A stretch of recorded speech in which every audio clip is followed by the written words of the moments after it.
आप सभी को गुड मॉर्निंग। आप जब भी ये वीडियो देख रहे हैं, वेलकम टू नालंदा एकेडमी। आज हम लोग 2019 लेक्चरर फिजिक्स का पार्ट 2 सॉल्व करेंगे। ओके, सो स्टार्ट करते हैं। पार्ट 1 क्वेश्चन नंबर 1 से 25 था। पार्ट 2 क्वेश्चन नंबर 26 से लेकर 50 तक है।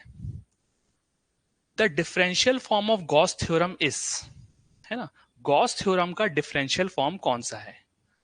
सो इस साइन को बोलते हैं del. Del cross E, del dot E is equal to rho upon epsilon naught del cross ई।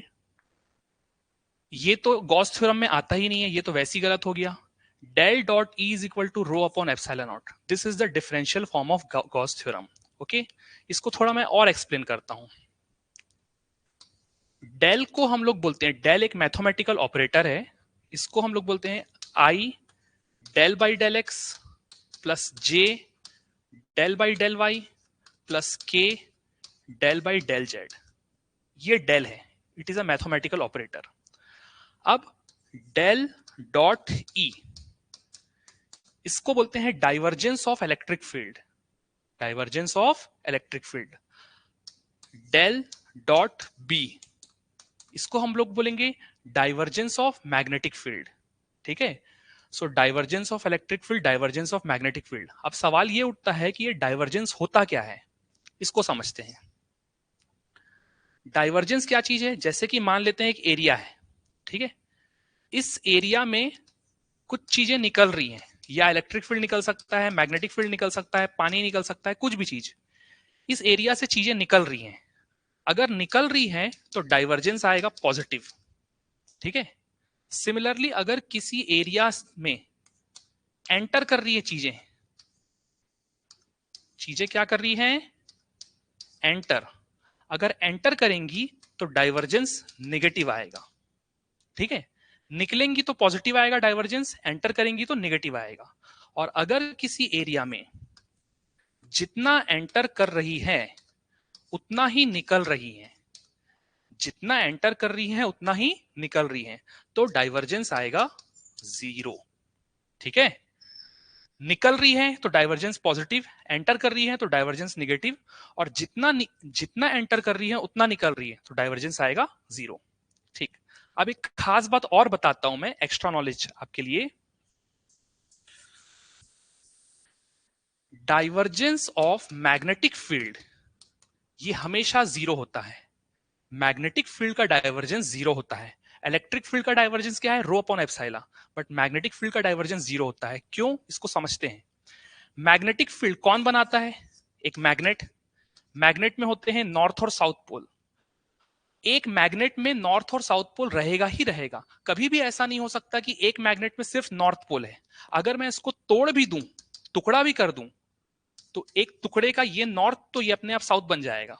तो एक मैग्नेट में नॉर्थ और साउथ पोल होता ही होता है। अब ये north pole south pole, north pole से मैग्नेटिक फील्ड निकलता है और साउथ पोल में एंटर करता है। नॉर्थ पोल से निकलता है और साउथ पोल में एंटर करता है। तो जितना निकल रहा है उतना एंटर कर रहा है, जितना निकल रहा है उतना एंटर कर रहा है, मतलब डाइवर्जेंस क्या होगा? 0। इसीलिए मैग्नेटिक फील्ड का डाइवर्जेंस हमेशा क्या होता है? 0। बट इलेक्ट्रिक फील्ड का डाइवर्जेंस 0 नहीं होता। क्या होता है? रो अपॉन एप्सिलॉन। ठीक है, आपको समझ में आ रहा होगा डाइवर्जेंस का मतलब क्या होता है। ठीक है, नोट कीजिए, फिर नेक्स्ट क्वेश्चन में चलते हैं हम लोग।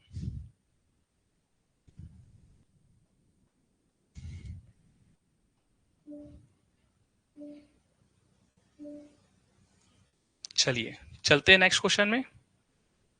Question number 2।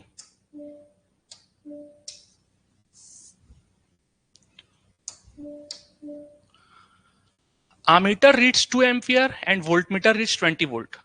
बोल रहा है ये आमीटर कितना रीडिंग दे रहा है? 2 एम्पियर।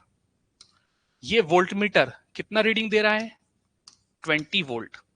ठीक है, वैल्यू ऑफ रेजिस्टेंस इज, इस रेजिस्टेंस की वैल्यू पूछ रहा है आपसे, और ये बोल रहा है assuming finite resistance of ammeter and voltmeter. Ammeter और वोल्टमीटर का रेजिस्टेंस फाइनाइट है। पहले तो ये समझना, आइडियल आमीटर का रेजिस्टेंस 0 होता है, आइडियल वोल्टमीटर का रेजिस्टेंस इनफाइनाइट होता है।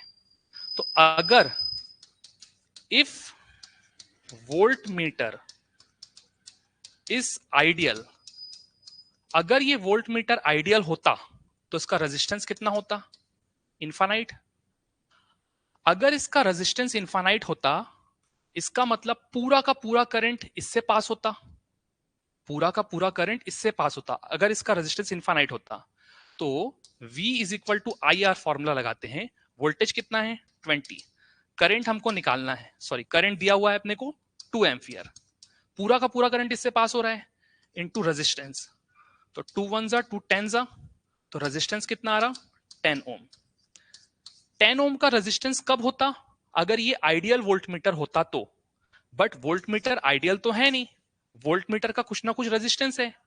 Since voltmeter is not ideal, क्योंकि ये हमारा वोल्टमीटर आइडियल नहीं है, इसका कुछ ना कुछ रेजिस्टेंस है। अगर कुछ ना कुछ रेजिस्टेंस है तो इसमें से कुछ ना कुछ करंट पास होगा।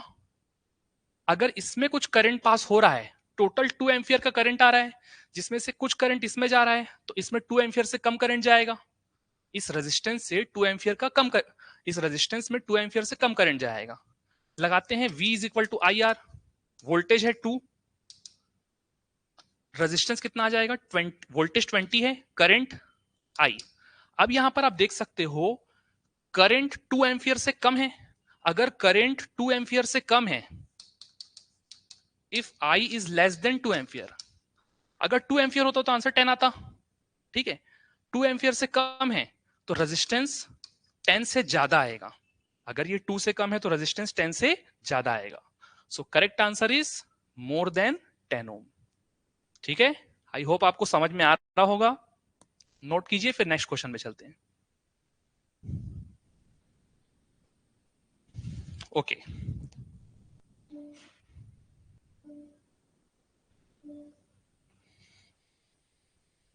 चलते हैं अपन नेक्स्ट क्वेश्चन में।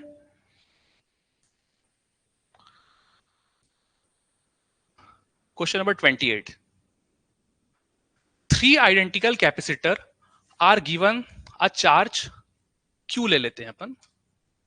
3 कैपेसिटर है, तीनों आइडेंटिकल है, तीनों को क्यू चार्ज दिए। They are allowed to discharge through resistance R1 R2 R3। फिर इन तीनों को डिस्चार्ज होने दिए through resistance R1 R2 R3, है ना। चार्ज और रेजिस्टेंस के बीच फंक्शन दिया हुआ है आपको, और पूछ रहा है the smallest of the three, इन तीनों रेजिस्टेंस में सबसे छोटा कौन सा है। ठीक, सॉल्व कैसे करें? देखो ये क्वेश्चन क्या है, एक कैपेसिटर है जो कि फुल्ली चार्ज हो चुका है। मान लेते हैं इस कैपेसिटर में जो चार्ज आया है, टोटल क्यू चार्ज आया, क्यू नॉट, ठीक है। इसको हम रेजिस्टेंस से कनेक्ट किए, मान लेते हैं आर रेजिस्टेंस से कनेक्ट किए। जैसे ही मैं इसको रेजिस्टेंस से कनेक्ट करूंगा, इसका चार्ज धीरे धीरे कम होते जाएगा, ठीक है। मान लेते हैं टी टाइम बीतने के बाद इसमें चार्ज आ गया क्यू। टी टाइम बीतने के बाद इस कैपेसिटर में कितना चार्ज आया? क्यू। तो इनके बीच रिलेशन क्या होता है पता है? Q is equal to Q naught E raise to minus T upon R C, ठीक है। जैसे जैसे समय बीतते जाएगा चार्ज कम होते जाएगा, ई का पावर माइनस है, ठीक। इसको मैं ऐसे लिख सकता हूं, Q is equal to Q naught upon E raise to T by R C, है ना। इस चीज को ऐसे लिख सकते हैं मैथमेटिकली। अब आप यहां पर देख सकते हो, अगर मैं यहां पर से एक वर्टिकल लाइन ड्रॉ करूं, तो वर्टिकल लाइन की खास बात क्या है, यहां पर टाइम सेम है, टाइम सेम है, तीनों के तीनों आइडेंटिकल कैपेसिटर है, मतलब कैपेसिटेंस भी सेम है। तो चार्ज और रेजिस्टेंस में रिलेशन है। रेजिस्टेंस अगर ज्यादा होगा, रेजिस्टेंस ज्यादा होगा तो डिनोमिनेटर कम होगा, आप देख सकते हो।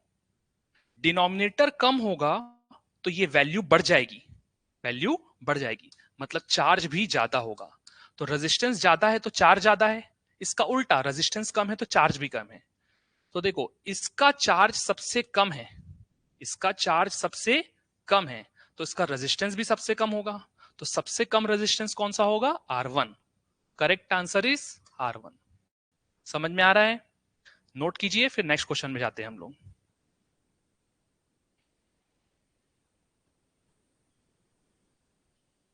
ओके, आगे बढ़ते हैं।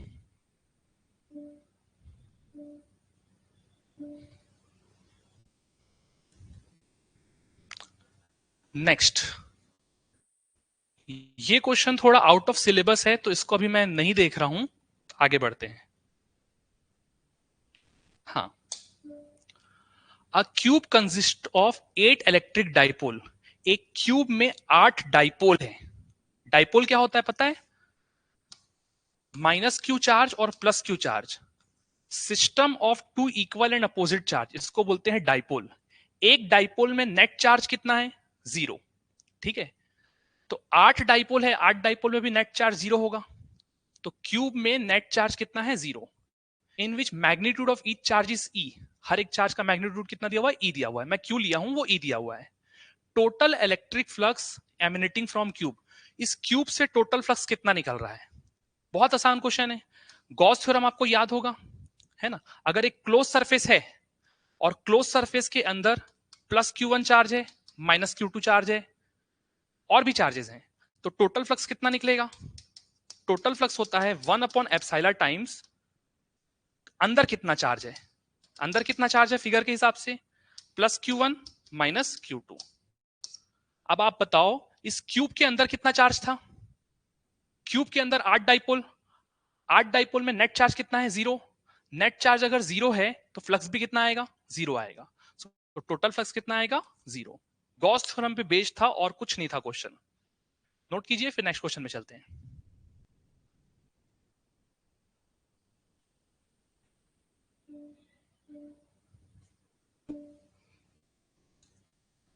चलो next question, question number 31। The square root of product of inductance and capacitance. Inductance और कैपेसिटेंस के प्रोडक्ट का स्क्वायर रूट किसके बराबर होगा? Length, time, mass, frequency. ये क्वेश्चन डायमेंशन पे बेस्ड है।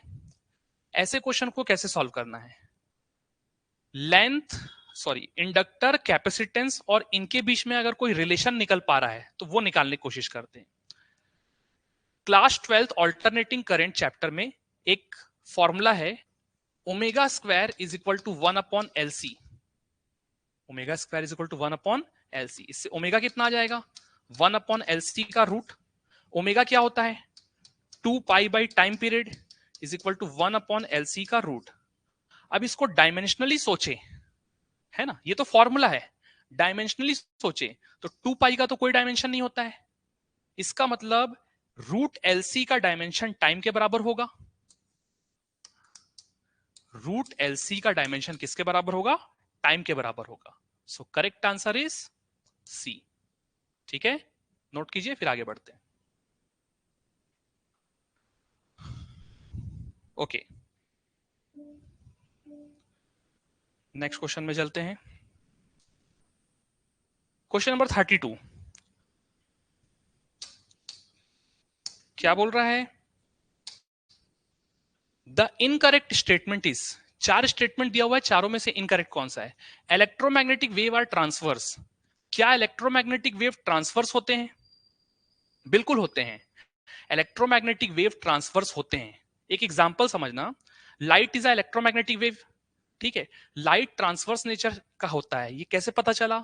लाइट पोलराइजेशन शो करता है। क्या शो करता है? पोलराइजेशन। और पोलराइजेशन वही शो कर सकता है जिसका नेचर ट्रांसवर्स हो। So light, light polarization show करता है, इसका मतलब लाइट ट्रांसवर्स है, इसका मतलब इलेक्ट्रोमैग्नेटिक वेव ट्रांसवर्स होते हैं। A is correct. Electromagnetic wave travel in vacuum with speed of light, तो सबको पता है इलेक्ट्रोमैग्नेटिक वेव वैक्यूम में लाइट की स्पीड से ट्रेवल करते हैं। ये भी स्टेटमेंट सही है। The speed of electromagnetic wave is same in all medium. क्या इलेक्ट्रोमैग्नेटिक वेव का स्पीड सारे मीडियम में सेम होता है? लाइट की स्पीड वैक्यूम में ज्यादा होती है, पानी में जाएगा तो कम हो जाएगा, ग्लास में जाएगा तो कम हो जाएगा। तो लाइट, इलेक्ट्रोमैग्नेटिक वेव की स्पीड सारे मीडियम में सेम नहीं होती। So correct answer is C. D option को भी देख लेते हैं। Electromagnetic wave are emitted by an accelerated charge. बिल्कुल सही बात है। अगर कोई चार्ज पार्टिकल एक्सिलरेट कर रहा है, अगर कोई चार्ज पार्टिकल एक्सिलरेट कर रहा है, इससे इलेक्ट्रोमैग्नेटिक वेव निकलता है। यह बात मैक्सवेल ने बताया था।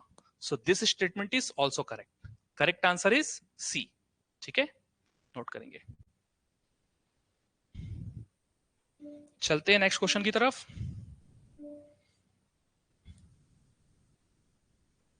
Next question, the electric permittivity and magnetic permeability in free space. Free space में इलेक्ट्रिक परमेबिलिटी और मैग्नेटिक परमेबिलिटी दिया हुआ है, और यही वैल्यू किसी मीडियम में दिया हुआ है, ई और mu. The refractive index of the medium is, medium का रिफ्रैक्टिव इंडेक्स निकालना है। देखो, रिफ्रैक्टिव इंडेक्स का फॉर्मूला क्या होता है? Speed of light in vacuum upon speed of light in medium. ठीक है, रिफ्रैक्टिव इंडेक्स का फॉर्मूला क्या होता है? Speed of light in vacuum upon speed of light in medium. अब speed of light in vacuum कितना होगा? ये होता है 1 upon mu naught epsilon naught का root. Speed of light in medium कितना होता है? ये होता है root over 1 upon mu into ई। बस इस वैल्यू को वहां पर रख देते हैं, आंसर आ जाएगा। रिफ्रैक्टिव इंडेक्स सी कितना है? 1 upon mu naught epsilon naught का रूट। वी कितना है? 1 अपॉन म्यू एप्सिलॉन का रूट, ऊपर चला जाएगा तो mu E upon mu naught epsilon naught का root. This is the correct answer. कौन सा है? ए। ठीक है, समझ में आ रहा है आप लोगों को? नोट कीजिए, फिर नेक्स्ट क्वेश्चन में चलते हैं। चलिए, क्वेश्चन नंबर 33 हो गया। 34 क्या बोल रहा है? एक चार्ज पार्टिकल है जिसका मास है m, चार्ज है q। एक पार्टिकल है चार्ज, ठीक है, जिसका मास m है, चार्ज q है। इनिशियली एट रेस्ट, रेस्ट मतलब रुका हुआ है, is released in an electric field. मान लेते हैं यहां इलेक्ट्रिक फील्ड है। क्या है? Electric field. इलेक्ट्रिक फील्ड में रिलीज किया गया। जैसी इलेक्ट्रिक फील्ड में रिलीज करेंगे, इस पे फोर्स लगेगा। फोर्स लगेगा तो इसकी स्पीड बढ़ेगी। मान लेते हैं टी टाइम बीतने के बाद इसकी स्पीड हो गई v। टी टाइम बीतने के बाद इसकी स्पीड कितनी हो गई? v। तो काइनेटिक एनर्जी निकालना है। बहुत आसान। काइनेटिक एनर्जी का फॉर्मूला क्या होता है? हाफ m v स्क्वायर होता है। v निकालना है। अब v कैसे निकालें? देखो, इनिशियल वेलोसिटी 0 है, फाइनल वेलोसिटी निकालना है, एक्सीलरेशन भी हम लोग निकालेंगे, और टाइम के बारे में इंफॉर्मेशन दिया हुआ है। ऐसा कौन सा फॉर्मूला है जो इन चारों को लिंक करता हो? v is equal to U plus A T. U की वैल्यू 0, एक्सीलरेशन क्या होता है? Force divided by mass into time. Force, अब ये फोर्स क्या होगा? अगर कोई चार्ज पार्टिकल इलेक्ट्रिक फील्ड में है तो उस पर फोर्स कितना लगता है? QE। तो फोर्स हो जाएगा QE divided by M into T. ठीक है, इस V की वैल्यू को यहां पर रख देते हैं। सो काइनेटिक एनर्जी आएगा हाफ m v स्क्वायर, तो QE by M into T का स्क्वायर। m स्क्वायर और एक m कैंसल हो जाएगा, तो 1/2 ऊपर क्या बचेगा? Q square E square T square divided by m। ठीक है, this is the correct answer. कौन सा है? Q square E square T square divide by 2m। ठीक है, option B is correct. Note कीजिए, फिर हम लोग नेक्स्ट क्वेश्चन में चलते हैं।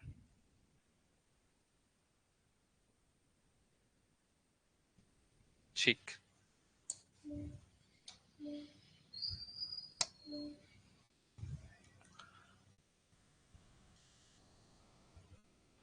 चलिए नेक्स्ट क्वेश्चन क्या है? A copper rod of length L is rotated with angular velocity omega. बोल रहा है एक कॉपर का रॉड है जिसका लेंथ कितना है? L। कितने एंगुलर वेलोसिटी से घूम रहा है? ओमेगा एंगुलर वेलोसिटी से। In a uniform magnetic field B, एक मैग्नेटिक फील्ड B है, वो यूनिफॉर्म है। मान लेते हैं परपेंडिकुलर, अंदर की तरफ मैग्नेटिक फील्ड है, मैग्नेटिक फील्ड अंदर की तरफ है। ठीक, बोल भी दिया the direction of magnetic field is normal to the length of the rod.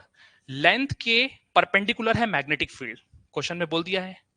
The EMF induced across ends of the rod, इस रॉड के एंड्स के अक्रॉस कितना ईएमएफ इंड्यूस हो रहा है, रॉड के एंड्स के अक्रॉस कितना ईएमएफ इंड्यूस हो रहा है, 4 ऑप्शन दिया हुआ है। ठीक है, कैसे सॉल्व करेंगे इसको बताता हूं।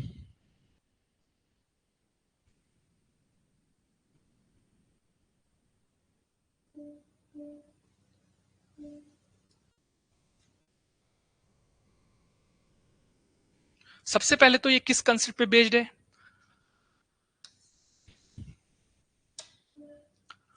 अगर कोई कंडक्टर है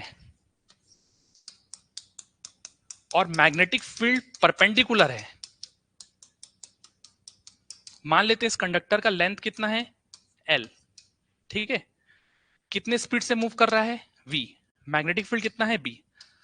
तो अगर कोई कंडक्टर मैग्नेटिक फील्ड में मूव करे तो उसमें ईएमएफ आता है, कितना आता है BVL। ठीक है, अगर कोई कंडक्टर जिसका लेंथ है L मैग्नेटिक फील्ड में मूव करे तो उसमें ईएमएफ कितना आता है BVL। इसी कंसेप्ट पे बेस्ड है। देखिए कैसे,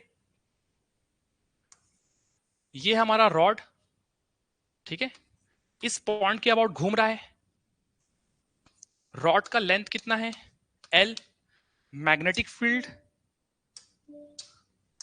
अंदर की तरफ मैग्नेटिक फील्ड है, ये मैग्नेटिक फील्ड कितना है B अंदर की तरफ। तो इस रॉड में ईएमएफ आएगा, मतलब ईएमएफ इंड्यूस होगा, वो निकालना है। कैसे निकालेंगे, सबसे पहले तो एक छोटा सा पोर्शन लेते हैं रॉड का, ठीक है, रॉड का हम लोग एक छोटा सा पोर्शन लेते हैं। ये छोटा सा पोर्शन इस एंड से कितने डिस्टेंस पे है R डिस्टेंस पे, और इस छोटे से पोर्शन का लेंथ कितना है DR। एक छोटा सा पोर्शन लिया रॉड का जो कि एंड से R डिस्टेंस पे है और इसका लेंथ कितना है DR। इस छोटे से पोर्शन में थोड़ा सा ईएमएफ इंड्यूस होगा, छोटे से पोर्शन में थोड़ा सा ईएमएफ इंड्यूस होगा। ईएमएफ का फॉर्मूला क्या होता है बी वी एल। अब इसका वेलोसिटी कितना होगा, अगर कोई चीज घूम रहा है तो वेलोसिटी होता है omega into R, omega into R, ठीक है, और लेंथ कितना है इसका डी आर। ये तो छोटे से पोर्शन में हुआ, हमको पूरे रॉड में निकालना है, तो क्या करेंगे, दोनों side integrate, integrating both sides, ठीक है। यहां पर लिमिट किसका लगेगा आर का, आर का लिमिट कहां से कहां तक लगेगा, 0 से लेकर एल तक, तो 0 से एल, डी का इंटीग्रेशन ई, बी और ओमेगा कॉमन निकल जाएगा, बाहर निकल जाएगा एक्चुअल में, आर डी आर का integration R square by 2, limit होगा 0 से लेकर एल, अब तो कुछ नहीं है, B omega by 2, upper limit put करेंगे एल का स्क्वायर, लोअर लिमिट 0 का स्क्वायर, सो ये एल स्क्वायर आ जाएगा। फाइनल आंसर कितना आ रहा है B omega L square by 2, इतना ईएमएफ इंड्यूस होगा, ठीक है।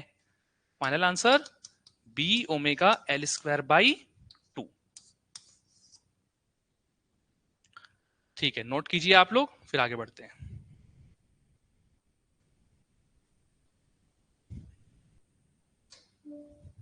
चलिए, मेरे ख्याल से नोट कर लिए होंगे। हम्म,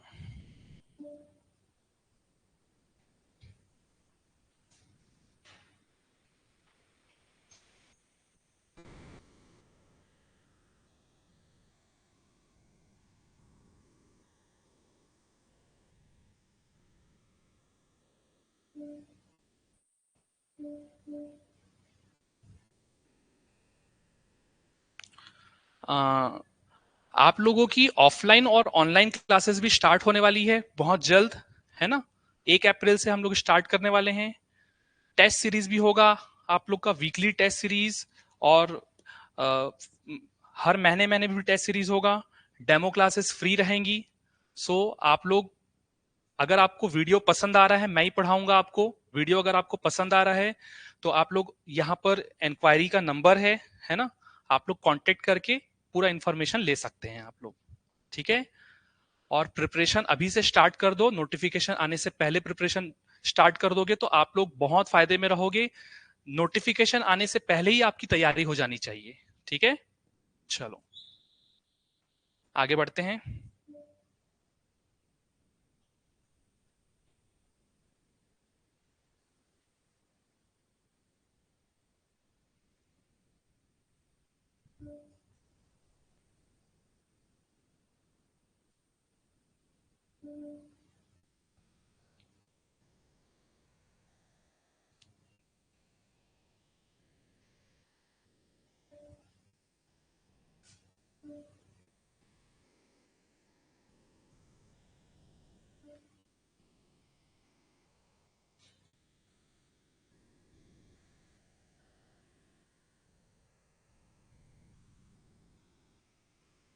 ये 35 तक कर लिए थे।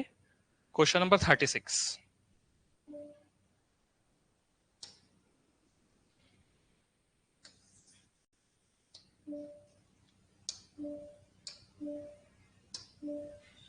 ठीक है। The quantity which remain unchange in a transformer. आपको पता है ट्रांसफॉर्मर वोल्टेज का अप डाउन करता है, ठीक है? तो वोल्टेज तो बदलता है इसका, करंट भी बदलता है, क्या नहीं बदलता? फ्रीक्वेंसी। ट्रांसफॉर्मर में कभी भी फ्रीक्वेंसी नहीं बदलती है। So correct answer is C. ठीक है, चलो next question. Question number 37।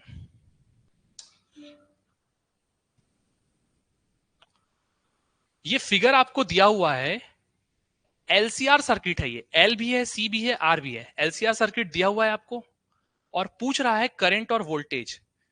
Ammeter कितना रीड करेगा करंट और वोल्टमीटर कितना वोल्टेज रीड करेगा, ठीक है? और जो वोल्टेज लगाया गया है वो 90 वोल्ट है। पिक वैल्यू कितनी है? 90। सॉल्व कैसे करें? तो याद रखेंगे, एलसीआर सर्किट के क्वेश्चंस को सॉल्व करना है तो सबसे पहले इंपिडेंस ट्रायंगल बनाएंगे। क्या बनाएंगे? Impedance triangle. अब इंपिडेंस ट्रायंगल कैसे बनाते हैं? एक पॉइंट लिया, कैपेसिटर का जो रेजिस्टेंस है उसको ऊपर बनाएंगे, कैपेसिटर का रेजिस्टेंस को ऊपर बनाएंगे, इंडक्टर के रेजिस्टेंस को नीचे बनाएंगे, ठीक है? और नॉर्मल रेजिस्टेंस है इसको हॉरिजॉन्टल बनाएंगे। कितना आ रहा है ये? 45। अब ये रेजिस्टेंस का ट्राइंगल बन गया, ठीक है? इसको बोलते हैं इंपिडेंस ट्राइंगल। इसको वेक्टर की तरह आप सॉल्व करो। ये 4 ऊपर है, ये 4 नीचे है, कैंसल हो गया। तो टोटल रेजिस्टेंस कितना आ रहा है? 45। टोटल रेजिस्टेंस आ रहा है 45, ठीक है? अब हमको तो करंट चाहिए। करंट क्या होता है? वोल्टेज कितना है? 90 upon total resistance. Total resistance कितना है? 45। 1 जा 2 जा, सो करंट आएगा 2 एम्पियर। ठीक, करंट आ गया। अब रहा सवाल, ये वोल्ट मीटर कितना रीडिंग बताएगा? तो आप देख सकते हो इन दोनों का टोटल, ये दोनों तो सब्ट्रैक्ट हो गए थे, 4 - 4, तो इन दोनों का टोटल तो 0 हो गया। तो रेजिस्टेंस कितना है? 0। अगर रेजिस्टेंस 0 है तो वोल्ट मीटर भी 0 रीडिंग बताएगा। V is equal to I R. अगर रेजिस्टेंस 0 है तो वोल्ट मीटर भी रीडिंग कितना बताएगा? 0। सो correct answer is current 2 ampere end voltage is 0 volt. AC circuit में अगर एलसीआर सर्किट लगा हुआ है और एलसीआर सर्किट को आपको सॉल्व करना है तो इंपिडेंस ट्रायंगल से ही सॉल्व होता है वो, है ना? इंपिडेंस ट्रायंगल कैसे बनाएंगे? कैपेसिटर को हमेशा ऊपर, इंडक्टर को हमेशा नीचे और रेजिस्टेंस को हॉरिजॉन्टल। उसके बाद इसको वेक्टरली सॉल्व कर दो, आंसर आ जाएगा आपका। नोट कीजिए।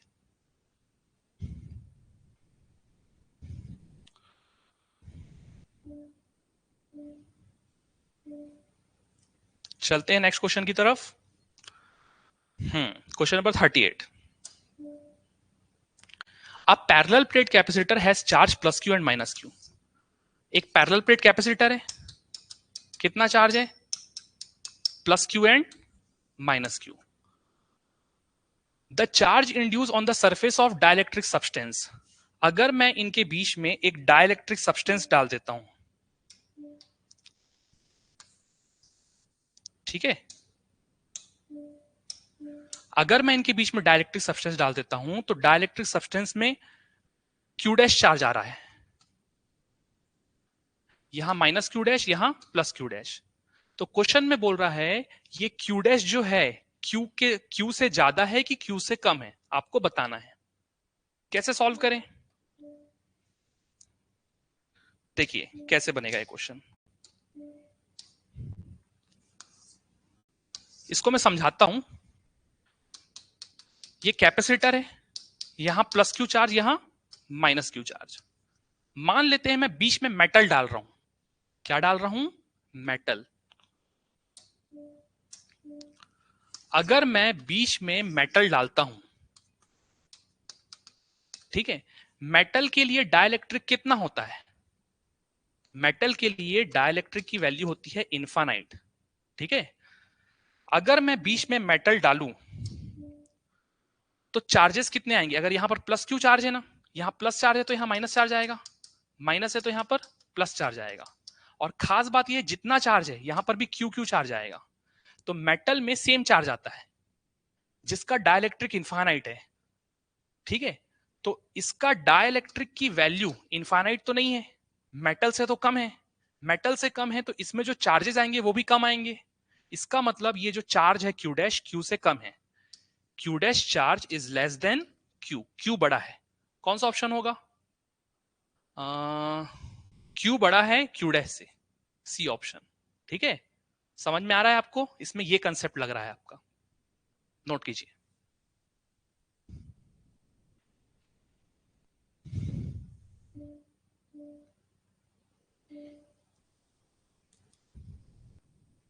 चलिए चलते हैं नेक्स्ट क्वेश्चन में। अगला क्वेश्चन क्या बोल रहा है? A good conductor is kept in varying electric field. एक कंडक्टर को, ये कंडक्टर है, इसको वेरिंग इलेक्ट्रिक फील्ड, मतलब इलेक्ट्रिक फील्ड बदल रहा है, वेरिंग इलेक्ट्रिक फील्ड में रखते हैं। जब भी किसी कंडक्टर को वेरिंग इलेक्ट्रिक फील्ड में रखते हैं, डिस्प्लेसमेंट करंट आता है। क्या करंट आता है? Displacement current. ये नॉर्मल करंट से अलग है।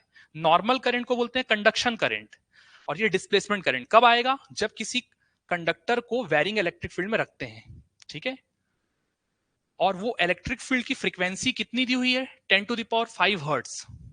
वेरिंग इलेक्ट्रिक फील्ड की फ्रीक्वेंसी कितनी दी हुई है? 10 टू द पावर 5 हर्ट्ज। आपसे ऑप्शन में पूछ रहा है डिस्प्लेसमेंट करंट और कंडक्शन करंट के बीच रिलेशन, कौन बड़ा है कौन छोटा है, ठीक। कैसे सॉल्व करें इस क्वेश्चन को? तो याद रखना, conduction current upon displacement current होता है sigma upon omega into epsilon, ठीक है। अगर मीडियम वैक्यूम है तो एप्सिलॉन नॉट ले लेते हैं। सिग्मा की value approx 10 to the power 7 के आसपास होती है। सिग्मा को बोलते हैं कंडक्टिविटी, इसकी वैल्यू 10 टू द पावर 7 के आसपास होती है। एप्सिलॉन नॉट की वैल्यू 10 टू द पावर -12 के आसपास होती है, ठीक है। और क्वेश्चन में जो ओमेगा दिया हुआ है फ्रीक्वेंसी लगभग 10 टू द पावर 5 हर्ट्ज है क्वेश्चन के हिसाब से। अब यहां पर से आप कंक्लूजन निकाल सकते हो, कंडक्शन करंट सिग्मा पे डिपेंड कर रहा है और सिग्मा की वैल्यू 10 टू द पावर 7 है, तो conduction current 10 to the power 7 के रेंज में है। लेकिन डिस्प्लेसमेंट करंट भले ओमेगा ज्यादा है लेकिन एप्सिलॉन तो कम है, तो -12 और 5 -7 के आसपास है। तो ये 10 का पावर -7 के आसपास है और ये 10 का पावर +7 के आसपास है। तो कंडक्शन करंट बहुत ज्यादा है डिस्प्लेसमेंट करंट से। Conduction current is too greater than displacement current, ठीक है। करेक्ट आंसर क्या है? सी, कंडक्शन करंट बहुत ज्यादा है डिस्प्लेसमेंट करंट से। सो ये इसी कंसेप्ट पे बेस्ड है, जिसको ये फॉर्मूला पता है वो आसानी से बना लेगा। चलिए चलते हैं नेक्स्ट क्वेश्चन में, आप लोग नोट कीजिए।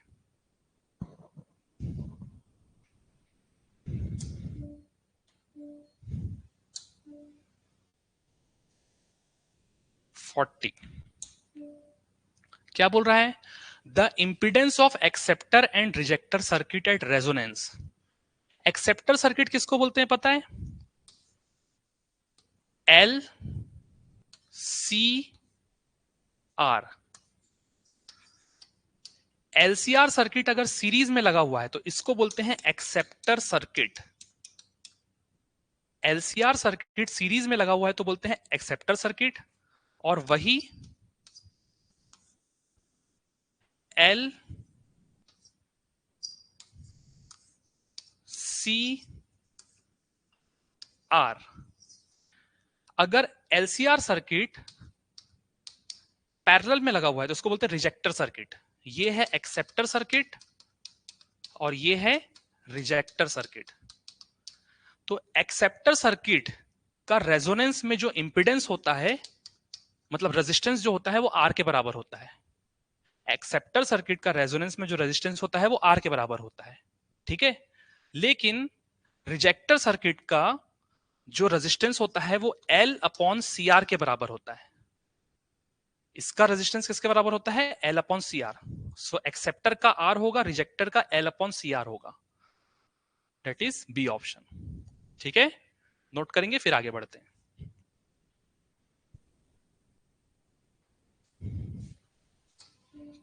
चलिए नेक्स्ट क्वेश्चन में चलते हैं। क्वेश्चन नंबर 41 क्या बोल रहा है? In a LCR circuit connected in series, LCR circuit को सीरीज में कनेक्ट कर रहे हैं with alternating voltage source of frequency F. Frequency कितनी दी हुई है? F. Current leads the voltage by 45 degree, current voltage से 45 डिग्री आगे है, कैपेसिटेंस की वैल्यू निकालनी है।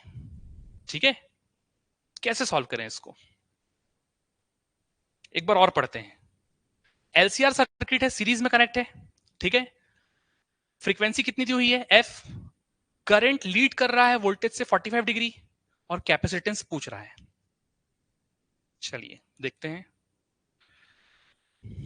देखो, मैं आपको पहले भी बताया था, एलसीआर सर्किट को आपको सॉल्व करना है तो सबसे पहले आप इंपेडेंस ट्रायंगल बनाइए।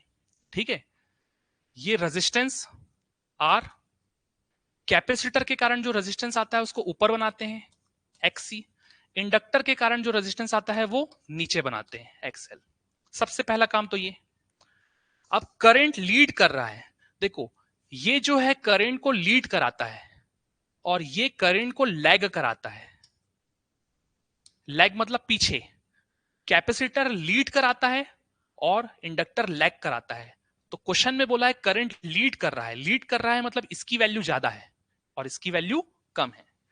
तो इसकी वैल्यू ज्यादा है तो नेट रेजिस्टेंस ऊपर की तरफ जाएगा। ठीक है, कितना होगा?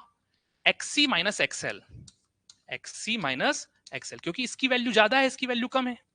ठीक, और एक रेजिस्टेंस कितना आया? आर। ठीक है, अब ये ट्राइंगल बन रहा है और ये एंगल कितना दिया हुआ है आपको? 45 डिग्री। कितना दिया हुआ है? 45 डिग्री। और कैपेसिटेंस पूछ रहा है आपसे। क्या पूछ रहा है? कैपेसिटेंस। कैसे निकालें? अच्छा, ध्यान रखेंगे एक चीज, एक्सी की वैल्यू कितनी होती है? 1 अपॉन ओमेगा सी। एक्सएल कितना होता है? Omega L. ठीक है, अब इस ट्राइंगल में 45 डिग्री दिया हुआ है, परपेंडिकुलर पता है, बेस पता है, इनको लिंक कौन करता है? 10। यहां सॉल्व करते हैं। 1045 होता है perpendicular upon base, that is XC minus XL upon R. 1045 की वैल्यू कितनी होती है? 1, तो ये इधर गया आर। एक्सी कितना होता है? 1 अपॉन ओमेगा सी। एक्सएल कितना होता है? Omega L. हमको सी निकालना है। क्या निकालना है? सी। ये इधर गया, अब इसको सॉल्व कर देते हैं। R plus omega L is equal to 1 upon omega C. ठीक है, ओमेगा इधर गया तो R omega plus omega square L is equal to 1 upon C. हमको सी चाहिए, तो सी कितना हो जाएगा? 1 upon R omega plus omega square L. Omega common निकल गया तो 1 upon R plus omega L. ठीक है, ओमेगा की वैल्यू क्या होती है? 2 पाई एफ। तो ओमेगा की वैल्यू 2 पाई एफ पुट करेंगे, आप ऑप्शन को चेक कर लेंगे। ठीक है, आ जाएगा आपका आंसर, और कुछ नहीं, बस ओमेगा की वैल्यू को 2 पाई एफ पुट कर देना। नोट कीजिए, फिर आगे बढ़ते हैं।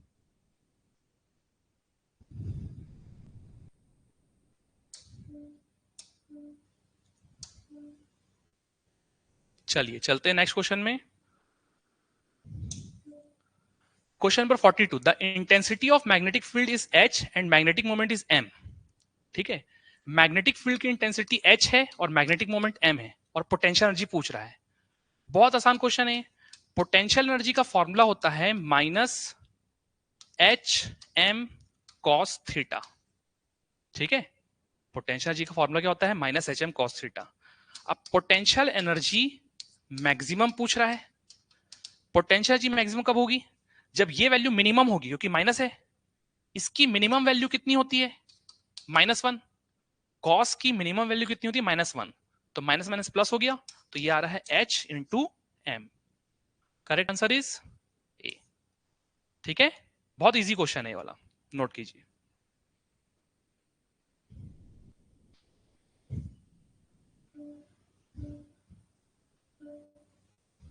चलिए नेक्स्ट क्वेश्चन में चलते हैं। The charge required to increase the radius of, ये वाला क्वेश्चन जो है ना थोड़ा सा लेंदी है, इसको हम लोग बाद में डिस्कस करेंगे, ठीक है। अगला क्वेश्चन देखते हैं। The electric potential at point P, हाँ ये क्वेश्चन जो है विलोपित प्रश्न में से था एक, तो इसको अभी हम लोग डिस्कस नहीं कर रहे हैं। अगला क्वेश्चन देखते हैं जी, इसको बोलते हैं आउटसाइड अ मैग्नेटाइज्ड रॉड। एक मैग्नेटाइज्ड रॉड है, मतलब रॉड को क्या होता है, एक फेरोमैग्नेटिक सब्सटेंस को जब मैग्नेटिक फील्ड में रखते हैं तो वो मैग्नेट की तरह बिहेव करता है, वही चीज है। मैग्नेटाइज्ड रॉड मतलब एक फेरोमैग्नेटिक सब्सटेंस होगा, रॉड जो होगा फेरोमैग्नेटिक सब्सटेंस होगा, उसको मैग्नेटिक फील्ड में रख दिए तो वो मैग्नेट बन गया। B इज इक्वल टू 0, अगर ये मैग्नेटाइज्ड हो चुका है तो मैग्नेट बन गया। अगर मैग्नेट बन गया तो बाहर में कुछ ना कुछ तो मैग्नेटिक फील्ड होगा, तो B 0 नहीं होगा। H होता है B अपॉन म्यू, अगर B की वैल्यू कुछ ना कुछ है तो H की भी वैल्यू कुछ ना कुछ होगी, ठीक। क्या H और B बराबर है? नहीं, म्यू की वैल्यू 1 तो नहीं है। Since mu is not equal to 1, so H is not equal to B। तो ये ऑप्शन भी गलत है, ये ऑप्शन भी गलत है। M is equal to 0, M मतलब मैग्नेटिक मोमेंट। क्या होता है, ये बहुत पावरफुल मैग्नेट तो बना नहीं है, वीक मैग्नेट है, तो मैग्नेटिक मोमेंट बाहर में बहुत कम होगा और वो लगभग 0 के बराबर होगा। यहां पर थोड़ा बहुत होगा, लेकिन जैसे ही थोड़ा दूर जाएंगे ना मैग्नेट से, मैग्नेटिक मोमेंट लगभग 0 हो जाएगा। So correct answer is C, ठीक है, नोट कीजिए, फिर आगे बढ़ते हैं।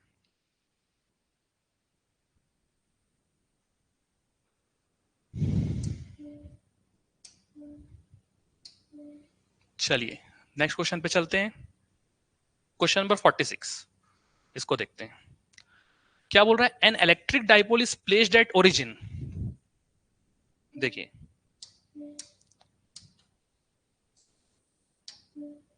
क्या बोल रहा है, ये मान लेते हैं एक्स एक्सिस है, ये वाई एक्सिस है। एक डाइपोल को ओरिजिन में रखे, डाइपोल मतलब माइनस क्यू और प्लस क्यू चार्ज, इसको ओरिजिन में रखे। डाइपोल का डायरेक्शन क्या होता है, निगेटिव टू पॉजिटिव। मान लेते हैं डाइपोल की वैल्यू कितनी है पी, और वो पी दिया हुआ है आपको। फिर क्या बोल रहा है, there is a point P at a distance 20 centimetre from origin. Origin से 20 सेंटीमीटर के डिस्टेंस पे एक पॉइंट है, अब 20 सेंटीमीटर इधर जाए कि इधर जाए, such that OP makes an angle pi by 3 मतलब 60 डिग्री। सो 60 डिग्री पे है ये पॉइंट, 60 डिग्री पे ये 60 डिग्री है एंगल, कितना है, theta is equal to 60 degree. 60 degree पे एक पॉइंट है पी, ठीक है।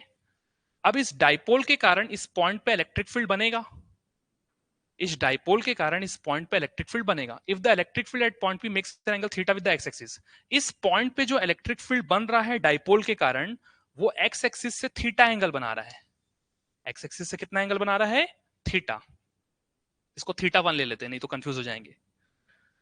एक्स एक्सिस से थीटा एंगल बना रहा है, तो थीटा की वैल्यू आपको निकालनी है, ठीक है। फिर से मैं क्वेश्चन को रिपीट करता हूं। एक डाइपोल है जो कि ओरिजिन में रखा हुआ है, एक पॉइंट है पी जो कि कितने डिस्टेंस पे है, 20 सेंटीमीटर के डिस्टेंस पे है। कितना एंगल बना रहा है, एक्स एक्सिस से 60 डिग्री का एंगल बना रहा है। अब इस पॉइंट पे इस डाइपोल के कारण इलेक्ट्रिक फील्ड बनेगा, वो इलेक्ट्रिक फील्ड एक्स एक्सिस से कुछ एंगल बनाएगा, वो एंगल आपको बताना है, ठीक है। कैसे सॉल्व करेंगे, ठीक, देखना ये आसान क्वेश्चन नहीं है, थोड़ा सा समझना पड़ेगा। सबसे पहले हम लोग क्या करते हैं, इस डाइपोल को तोड़ते हैं। किसी भी वेक्टर को हम लोग तोड़ कैसे सकते हैं, ये डाइपोल एक इस डायरेक्शन में तोड़ते हैं और एक इस डायरेक्शन में। डाइपोल इसके साथ कितना एंगल बना रहा है, 60 डिग्री, तो इस डायरेक्शन में हो जाएगा P cos 60 और इधर हो जाएगा P sin 60। जिसके साथ एंगल बनाता है उसके साथ कॉस लगता है और उसके परपेंडिकुलर वाले के साथ साइन लगता है, ठीक है। अब क्योंकि हम इस डाइपोल को तोड़ दिए हैं, तो अब इसका कोई काम नहीं है, इसका काम ये दोनों मिलके कर रहे हैं। अब ऐसा समझो आप लोग, दो डाइपोल हैं, एक P cos 60 और एक P sin 60, ठीक है। अब समझना यहां पर, इस डाइपोल के कारण ये पॉइंट एक्सियल पोजीशन में है, डाइपोल के लाइन में आ रहा है, तो एक्सियल पोजीशन पे जो इलेक्ट्रिक फील्ड होता है वो डाइपोल के डायरेक्शन में होता है। तो इस डाइपोल के कारण जो इलेक्ट्रिक फील्ड होगा वो इस डायरेक्शन में होगा, मान लेते हैं E1। और इस डाइपोल के हिसाब से ये point broad side on position पे है। ब्रॉड साइड ऑन पोजीशन पे जो इलेक्ट्रिक फील्ड होता है वो डाइपोल के अपोजिट होता है। सो यहां पर जो इलेक्ट्रिक फील्ड होगा वो अपोजिट होगा इससे, ये E2 मान लेते हैं। ठीक है, अब इन दोनों का रिजल्टेंट कैसे निकालें? तो parallelogram law of vector addition use कर सकते हैं। इसके पैरेलल यहां पर बना दिए और इसके पैरेलल यहां पर बना दिए, इसको ज्वाइन कर दिए। तो parallelogram law of vector addition से ये रिजल्टेंट इलेक्ट्रिक फील्ड है। क्या है ये? Resultant electric field. अब यहां पर आप देख सकते हो क्वेश्चन में जो बोल रहा है ये angle resultant electric field x axis से थीटा एंगल बना रहा है। ये एंगल कितना है? थीटा, वही निकालना है। अब ये जो एंगल है ये वाला एंगल कितना है? θ1, जिसकी वैल्यू कितनी है? 60 डिग्री। और ये वाले एंगल को मान लेते हैं अल्फा। ये वाले एंगल को क्या मान लेते हैं? अल्फा। ठीक है, तो टोटल एंगल कितना हो जाएगा? थीटा कितना हो जाएगा? θ1 प्लस अल्फा। θ1 कितना है? 60 डिग्री प्लस अल्फा। अब अल्फा कैसे निकालें? तो अल्फा और θ1 में एक रिलेशन होता है, tan alpha is equal to 1/2 tan θ1। θ1 मतलब यहां पर जो एंगल बना रहा है। ठीक है, θ1 कितना है? 60 डिग्री। tan 60 कितना होता है? √3। तो √3/2 कितना आया? tan alpha. तो अल्फा कितना आएगा? tan inverse √3/2। अल्फा कितना आया? tan inverse √3/2। तो करेक्ट आंसर होगा π/3 plus tan inverse √3/2। So B option is correct. ठीक है, समझ में आ रहा है आप लोग को? नोट कीजिए, फिर आगे बढ़ते हैं।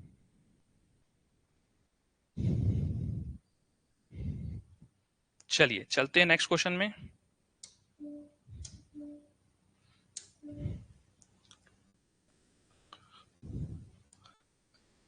क्वेश्चन नंबर 47 क्या बोल रहा है? Due to flow of current in a circular loop of radius r। एक सर्कुलर लूप है जिसका रेडियस है r, करंट कितना फ्लो हो रहा है? I।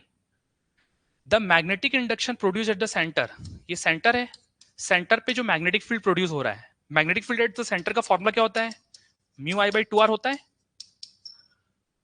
ठीक, magnetic moment of the loop पूछ रहा है, हमसे पूछ रहा है magnetic moment of the loop. Magnetic moment क्या होता है? Current into area. ठीक है, करंट यहां पर से निकल सकता है B into 2r/μ, B into 2r divided by mu. Area, area कितना होगा इसका? πr², πr²। अब आप देख सकते हो क्या आंसर होगा? 2πr³ B divided by mu. So correct answer ये होगा। कौन सा है? 2πbr³ by mu. मेरे ख्याल से बी ऑप्शन इज करेक्ट। ठीक है, नोट कीजिए।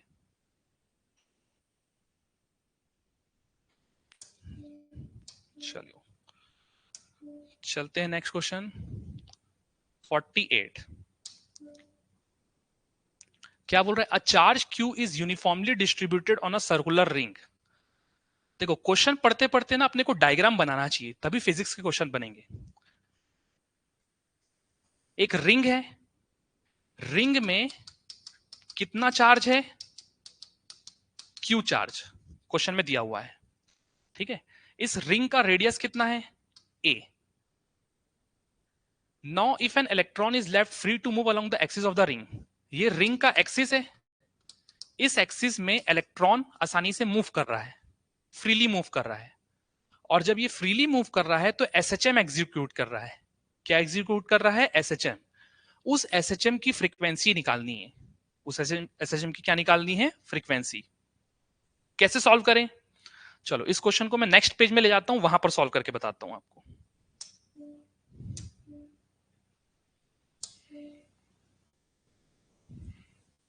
देखो क्वेश्चन में बोल क्या रहा है,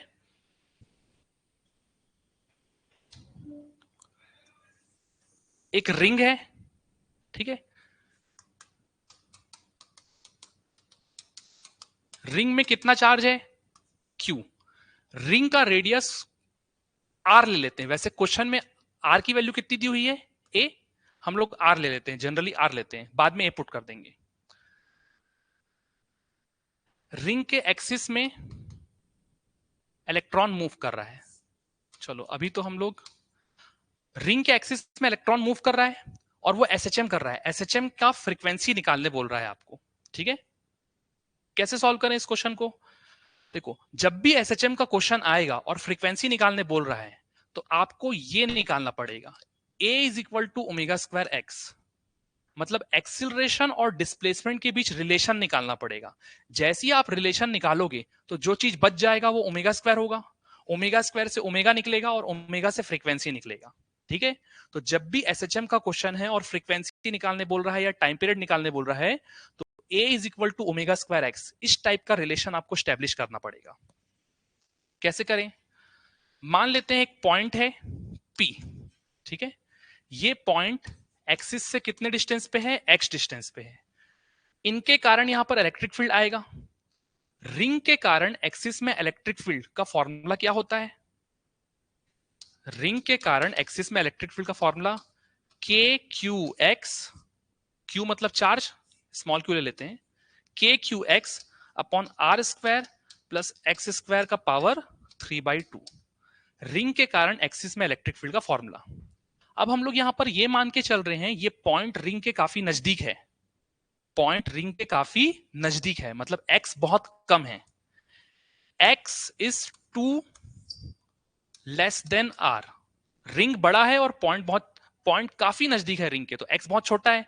अगर x बहुत छोटा है तो R square plus X square, देखो x बहुत छोटा है तो R square plus X square लगभग क्या हो जाएगा, आर स्क्वायर होगा, तो इसकी जगह आर स्क्वायर पुट करूंगा तो ये हो जाएगा K Q X, R square का पावर 3/2, आर स्क्वायर का पावर 3/2, 2 कैंसल, आर क्यूब आ जाएगा, तो ई आ जाएगा K Q X upon R cube, ये तो ई आया हमारा, ठीक है। देखो हमको एक्सिलरेशन लाना है, एक्सिलरेशन क्या होता है, फोर्स बाय मास, फोर्स, अगर कोई चार्ज पार्टिकल, यहां इलेक्ट्रॉन है, चार्ज पार्टिकल अगर इलेक्ट्रिक फील्ड में है तो उस पर कितना फोर्स लगता है, क्यू ई, क्यू ई, इतना फोर्स लगा divided by mass. Acceleration, E की वैल्यू कितनी है पुट कर देते हैं, K Q X by R cube, K Q X upon R cube, R cube, ठीक है। क्वेश्चन में जो रेडियस है वो स्मॉल ए लिया हुआ है तो यहां पर मैं स्मॉल ए दे लेता हूं। अब इस इक्वेशन को इक्वेशन नंबर 1 बोल देते हैं और इस इक्वेशन को इक्वेशन नंबर 2 बोल देते हैं। इक्वेशन नंबर 1 और इक्वेशन नंबर 2 को अगर हम लोग कंपेयर करेंगे, ए है एक्स है, जो बच गया वो ओमेगा स्क्वायर, यहां पर क्या बच गया, ये वाला चीज, तो ओमेगा स्क्वायर की वैल्यू ये होगी। चलो आगे बढ़ते हैं, पहले इतना नोट कर लीजिए, ठीक।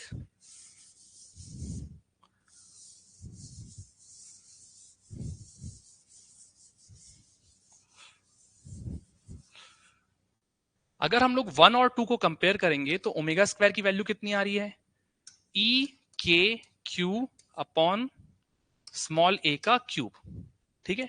तो ओमेगा कितना आ जाएगा, रूट ओवर ई के Q by A cube, omega क्या होता है 2πf, हमको तो फ्रीक्वेंसी चाहिए, तो फ्रीक्वेंसी कितना हो जाएगा 1/2π अंडर रूट ओवर ई, के की वैल्यू क्या होती है 1/4π क्यू, ये के की जगह पुट किया हूं, by A cube. So this is the correct answer of frequency, ठीक है। कौन सा ऑप्शन दिया है वो आप लोग मैच कर लेना, नोट कीजिए फिर आगे बढ़ते हैं।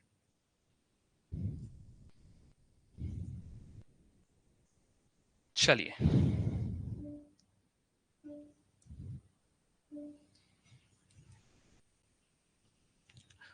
लास्ट 49 और 50 दो 2 क्वेश्चंस बस लास्ट बचे हैं, ठीक है, इसको कंप्लीट कर लेते हैं। क्या बोल रहा है, the capacity of parallel plate condenser when there is air between the plate. 2 plate है, दोनों प्लेट के बीच एयर है, तो इस समय कैपेसिटी दी हुई है 10 माइक्रोफैराड। कैपेसिटी कितनी दी हुई है? 10 माइक्रोफैराड। कैपेसिटेंस का फॉर्मूला क्या होता है? एप्साइला ए बाई डी। ये दिया हुआ है 10 माइक, अब यूनिट नहीं लिख रहा हूं मैं, ठीक है। This is equation number 1। अब क्या बोल रहा है, this condenser is divided into 2 part. ये जो कैपेसिटर को कंडेंसर भी बोलते हैं, ये 2 पार्ट में डिवाइड हो गया, ठीक है।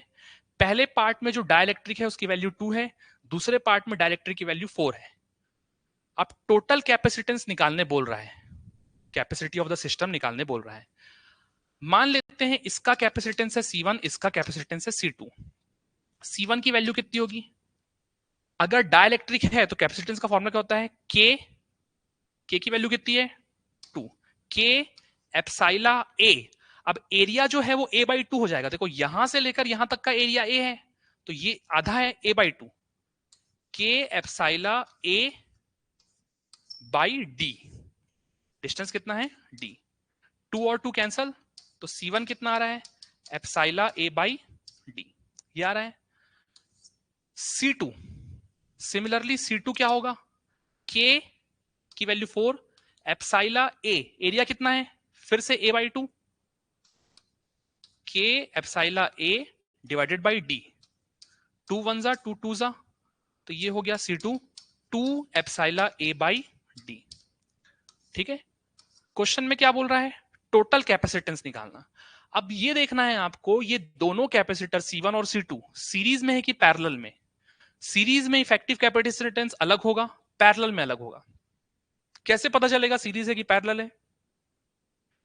मान लेते हैं ये प्लेट A है और ये प्लेट B है। देखो C1 कैपेसिटर AB प्लेट से कनेक्ट है, C2 कैपेसिटर भी तो AB प्लेट से कनेक्ट है, तो दोनों सेम प्लेट से कनेक्ट है, मतलब पोटेंशियल सेम है। पोटेंशियल सेम है, किसकी पहचान है? पैरेलल की पहचान है। तो ये दोनों कैपेसिटर पैरेलली कनेक्ट है, और पैरेलल में इफेक्टिव कैपेसिटेंस कितना होता है? C1 प्लस C2 होता है। C1 और C2 को जोड़ेंगे, epsilon A by D, 2 epsilon A by D, तो ये आएगा 3 epsilon A by D. Epsilon A by D की वैल्यू कितनी है? 10 माइक्रोफेराड, तो 3 into 10 microfarad, that is 30 microfarad. This is the correct answer, ठीक है। सो ये क्वेश्चन नंबर 49 हो गया। अब लास्ट क्वेश्चन में देखते हैं, आप लोग इसको नोट कीजिए।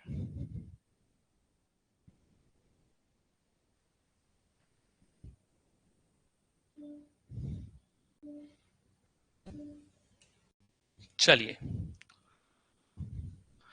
लास्ट क्वेश्चन की तरफ चलते हैं। Two particle A and B of mass ma and b respectively having a charge are moving in a plane। दो पार्टिकल है A और B, मास कितना है? ma and b है ना। स्पीड ऑफ पार्टिकल, दोनों की स्पीड कितनी है? va A और B दो पार्टिकल है, मास है ma and b, स्पीड है va दोनों मैग्नेटिक फील्ड में मूव कर रहे हैं। आप देख सकते हो A का रेडियस ज्यादा है, B का रेडियस कम है, ये फिगर में दिया हुआ है। और पूछ क्या रहा है? MAVA और MBVB में रिलेशन पूछ रहा है। देखो जब भी चार्ज पार्टिकल, अगर कोई चार्ज पार्टिकल मैग्नेटिक फील्ड में मूव कर रहा है सर्कुलर पाथ पे, तो उसके रेडियस का फॉर्मूला होता है mv बाई QB, ठीक है। अगर कोई चार्ज पार्टिकल मैग्नेटिक फील्ड में सर्कुलर मोशन में मूव कर रहा है, तो उसके रेडियस का फॉर्मूला क्या होता है? mv by QB। A और B दोनों का चार्ज सेम है, दोनों सेम मैग्नेटिक फील्ड में है, ठीक है। तो इक्वल प्रपोज, दोनों के लिए Q और B सेम है, इसको हटाऊंगा तो equal to sign proportionality sign में कन्वर्ट होगा, तो R is proportional to MB, ठीक। किसका रेडियस ज्यादा है? A का कि B का?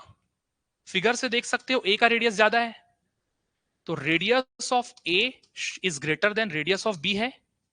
Radius is proportional to MV, इसका मतलब MA VA is greater than MB VB। Correct answer is this. कौन सा होगा? बी ऑप्शन, ठीक है। सो ये 50 क्वेश्चंस आपके कंप्लीट हो गए। अगर आपको ये वीडियो पसंद आया हो, हेल्पफुल लगा हो, तो आप हमारे चैनल को लाइक और सब्सक्राइब जरूर कीजिए। हमारी क्लासेस बहुत जल्द स्टार्ट होने वाली है। Okay, thank you so much.